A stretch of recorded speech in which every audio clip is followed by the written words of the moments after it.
Hello, and welcome to Unerasing LGBTQ History and Identities, a podcast. I'm Deb Fowler, co-founder of History Unerased. In this episode, we are exploring one of the most fascinating and misunderstood figures in Native American storytelling, the trickster. When you hear the word trickster, you might think of mischief, pranks, or deception. And while that's part of the story, the trickster in indigenous cultures is so much more. This figure is a teacher, a transformer, and a creator who reveals deep truths about our identities and our place in the universe. Take it away, Kathleen. The next time you're outside on a clear winter night, look to the skies and find the constellation known by some cultures as Orion. Did you know that you're looking at a trickster? In the Cree tradition, one variation of the creation story tells of the stars and features a central character named Wisakechak, who is represented by this constellation. Wisakechak is a trickster and a teacher, a figure who shifts gender, form, and space to playfully teach us about ourselves and our connection to the wider universe, the land and the waters, living things, and each other. Think about that for a moment. This being can change gender, can change physical form, can move through different realms of existence. And all of this shape-shifting, all of this fluidity serves a purpose: to teach. The trickster's very nature, unpredictable, transformative, boundary crossing, becomes the lesson itself. So what does Wisakechak teach? The ability to shift form reminds us that identity isn't always fixed. The crossing of boundaries shows us that categories we create, male and female, human and animal, physical and spiritual, are often more flexible than we think. And by appearing in the stars, this trickster connects the everyday world to the universe, reminding us that our stories and our lives are part of something infinitely larger.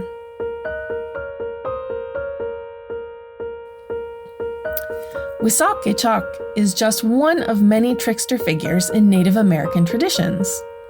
Across hundreds of distinct indigenous nations, each with their own languages, territories, and cultures, the trickster appears again and again, taking different forms, different names, but sharing core characteristics.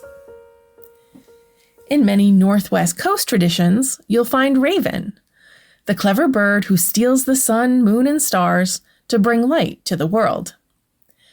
Raven is greedy, selfish, and always hungry, yet through his self-serving schemes, he ends up creating the world as we know it. In the Southwest, Coyote is perhaps the most famous trickster. Coyote is cunning and foolish, creative and destructive, often outsmarting others only to be outwitted by his own appetites and impulses. The Great Lakes region has Nanaboju, who in Anishinaabe tradition is both a powerful spirit being and a bumbling fool. The Haudenosaunee, or Iroquois peoples, tell stories of Sapling and Flint, twin brothers whose conflict shapes creation itself. All of these figures share a sense of ambiguity. They're not heroes in the Western sense. They're not purely good or evil. They create and they destroy. They help and they hinder. They're wise and foolish, sacred and profane, often in the same story. Why would so many cultures center such morally ambiguous figures in their most sacred stories? In Western European tradition, heroes tend to be virtuous, villains clearly evil, and moral lessons straightforward. But the trickster operates on entirely different principles. First, the trickster is a teacher through experience rather than through lecture. These stories don't tell you what to think, they show you what happens. When Coyote's greed gets him into trouble, listeners learn about the consequences of excess. When Raven's cleverness creates something beautiful, we see how even selfish motives can lead to positive outcomes. The lesson is in the story itself, not tacked on at the end. Second, the trickster reveals the importance of adaptability. In many indigenous worldviews, physical and spiritual survival requires the ability to navigate change, to read situations, to understand that rigid rules don't always serve us. The trickster, constantly shifting and adapting, models this essential skill. Third, and perhaps most importantly, the trickster breaks down false boundaries and exposes hypocrisy. When a trickster violates a taboo or reveals a secret, they're often pointing out the gap between what a society claims to value and what it actually does. They're truth tellers precisely because they refuse to go along with the status quo. If these trickster stories sound familiar, that might be because the trickster is not unique to Native American cultures. In fact, Creek Cherokee author Craig S. Womack argues that tricksters are not inherently indigenous. Instead, they were invented by anthropologists, often non-indigenous scholars, who in the 1800s gathered all the indigenous figures and stories with similar characteristics and labeled them as tricksters.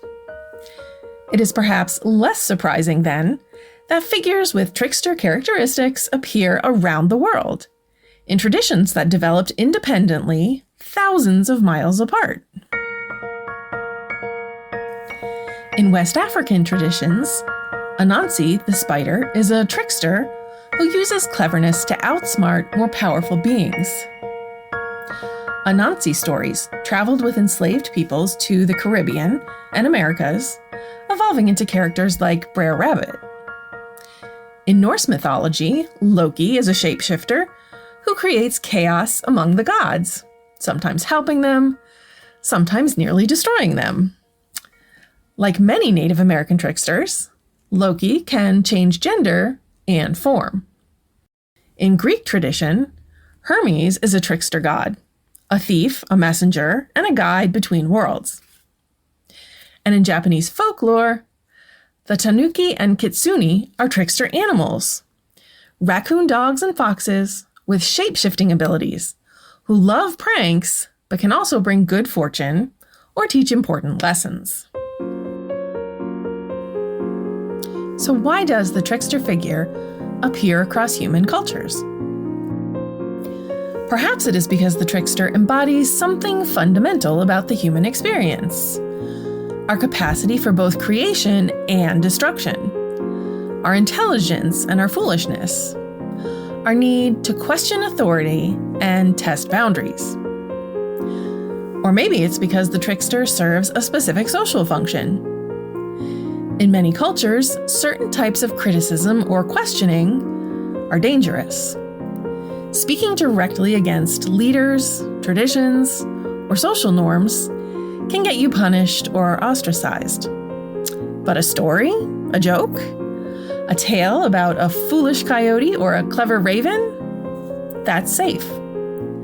The trickster gives cultures a way to examine themselves, to critique power, to explore taboos, all within the protective frame of a story. Let's return to Wissahickachak for a moment, because this figure illustrates something essential about indigenous ways of knowing. Remember, Wissahickachak is both in the stars and in the stories. This trickster connects the cosmos to everyday life, and the ancient past to the present moment. When Cree people look up at Orion, they're not just seeing a random pattern of stars. They're seeing a character they know, with stories and lessons and personality. The night sky becomes a storybook, a connection to ancestors, and a reminder of their teachings. And that gender-shifting quality? That's not incidental. Many indigenous cultures recognize gender diversity and fluidity long before contemporary Western discussions of the topic. The trickster's ability to cross gender boundaries reflects a worldview that saw such fluidity as powerful, even sacred. Two-spirit people in many Native communities were, and still are, often seen as having special spiritual gifts, precisely because they embodied both male and female characteristics and perspectives. Trickster tales aren't just stories from the past. They continue to live in Native communities, continue to be told and retold, and continue to teach new generations. What lessons can these trickster stories teach us today? First, they remind us that wisdom doesn't always come in respectable packages. Truth tellers often make us uncomfortable. They break rules and ask inappropriate questions. Second, these stories model adaptability and resilience. The trickster survives and often thrives through cleverness, flexibility, and the ability to see opportunities where others only see obstacles. In an era of rapid change and uncertainty, that's a valuable lesson. And finally, figures like Wissahickok teach us about connection, to place, to community, and to the cosmos. The trickster is never truly alone, even when wandering. Every action ripples outward, affecting others and affecting the world. In Wissahickok, who shifts through forms and genders, who appears in the stars and yet walks on Earth, who teaches through trickery and reveals truth through deception, the trickster reminds us that we don't have all the answers, and that the universe is more mysterious and magical than binary categories allow.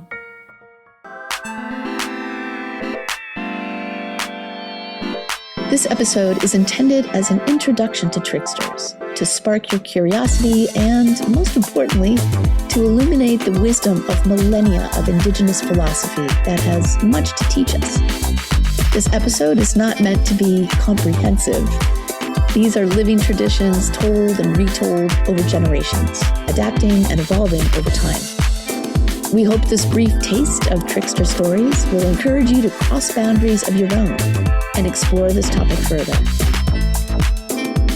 Kathleen Barker is History NRA's Program Director and Podcast host, and is a library and information specialist and public historian with over 20 years of experience as a museum and library educator.